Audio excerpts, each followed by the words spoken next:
this is, I think, a hard issue, both substantively and politically. I think in terms of conservation, the work that Harkin has done is very impressive and needs to be continued and strengthened.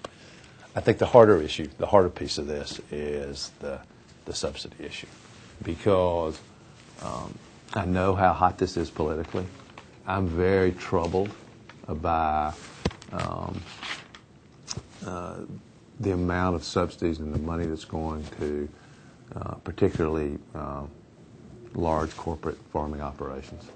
And when I was in Africa and saw people in these camps, these internally displaced camps who wanted to go home, and the only thing they knew how to do was farm, and they can't compete with American farmers, not because they can't compete, but in this case it was cotton farming. They went to cotton farming, not because they can't compete, but because they can't compete with the subsidies that America gives to its farmers.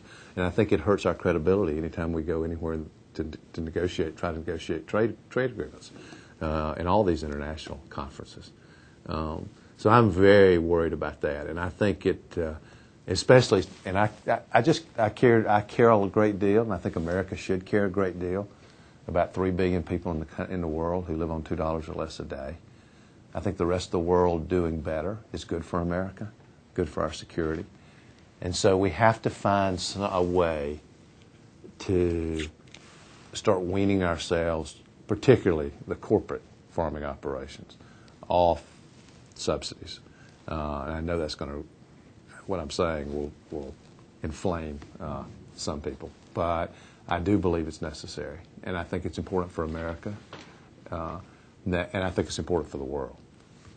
Now, what does that mean with respect to family farmers? I think with respect to family farmers, we need to be smart, continue to make sure that they have a safety net in place. But some of the things that we've talked about with changing the way we produce energy in America, I think we ought to be providing some help to family farmers in making some of this transition. We just have to be thoughtful about how we're doing it.